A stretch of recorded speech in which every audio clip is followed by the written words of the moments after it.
ठरलं तर मग या मालिकेच्या येणाऱ्या भागामध्ये आपण पाहणार आहोत की प्रिया रवीला फोन करते आणि बोलते मी चौकशीला सामोरे जाऊ शकत नाही कारण की माझी तब्येत बरी नाही। हे ऐकून परत रविराज अर्जुनला फोन करतात की माझी मुलगी चौकशीला येऊ शकत नाही। तेव्हा अर्जुन बोलतो काही झालं तरी पण चौकशीला यायलाच लागेल। तेव्हा रविराज बोलतात जे पण आरोप आहेत ते आता कोर्टातच सिद्ध होतील। तेव्हा प्रिया इथे महिपंतला कॉल करते आणि बोलते की अर्जुन माझी पर्सनल चौकशी करत आहे, जर माझी पर्सनल चौकशी झाली तर तुमचं भांडं फुटू शकतं। तेव्हा महिपंत बोलतो मूर्ख मुली तू मला आधीच सांगायचं होतं ना। इथे महिपंत दामिनी वकीलला भेटायला जातो आणि बोलतो मी त्या दिवशी दारू पिऊन आलो होतो पण आज मला तुम्हाला महत्वाचं सांगायचं आहे।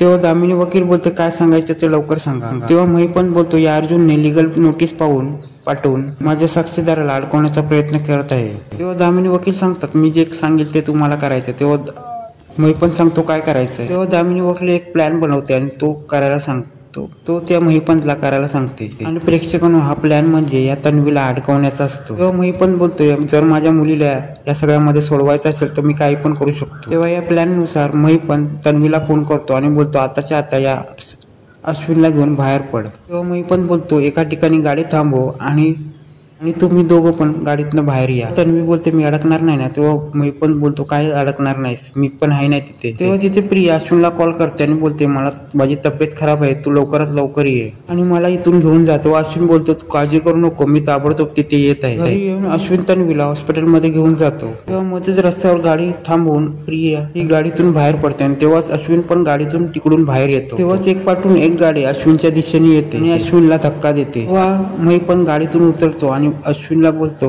चुकून झालं मी तुम्हाला घरी सोडतो। तेव्हा घरी आल्यावर कल्पना अर्जुन महिपंतला पाहतात आणि बोलतात तू इकडे काय करतोस। तेव्हा महिपंत बोलतो या सगळ्यामध्ये माझी चुकी नाही, तुमच्या सुनेने त्या अश्विनला बाहेर काढलं होतं आणि त्याला धक्का लागला माझ्या गाडीचा आणि त्यामुळे त्याला लागल्यानंतर मी त्याला इथे घेऊन आलो। तेव्हा अर्जुन चिडतो आणि बोलतो काय केलंस माझ्या भावाला, त्याला काय झालं तर मी तुला सोडणार नाही। तेव्हा अर्जुन बोलतो तू या घरात पाऊल कसा ठेवला। तेव्हा महिपंत बोलतो मी तुम्हाला फक्त मदत करायला आलो होतो। तेव्हा अर्जुन बोलतो तू माझ्या भावाला मारण्याचा प्रयत्न केला, तर माझ्या भावाच्या जीवाला काय झालं तर माझ्याशी गाठ आहे। महिपंत अर्जुनला बोलतो तू माझी कॉलर सर काय सत्य ते मी तुम्हाला सांगतो। आणि महिपंत बोलतो मी तुझ्या भावाला मारण्याचा प्रयत्न केला, या सगळं केलंय ते ह्या तन्वीने। तेव्हा प्रिया गडबडते आणि बोलतो काय बोलतो महिपंत तू। महिपंत बोलतो तिनेच तुझ्या भावाला बाहेर आणलं आणि त्याचा ऍक्सिडेंट घडवण्याचा प्रयत्न केला। महिपंत बोलतो ही आमच्याकडे येऊन पण पैसे मागते कारण की हिला साक्ष देण्यासाठी हिला पैसे पाहिजे आणि खऱ्याच्या बाजूने उभी राहायला पण हिला पैसे पाहिजे आणि रविराज किल्लेदारची मुलगी आहे म्हणून आम्ही तिला काय बोलत नाही आहोत।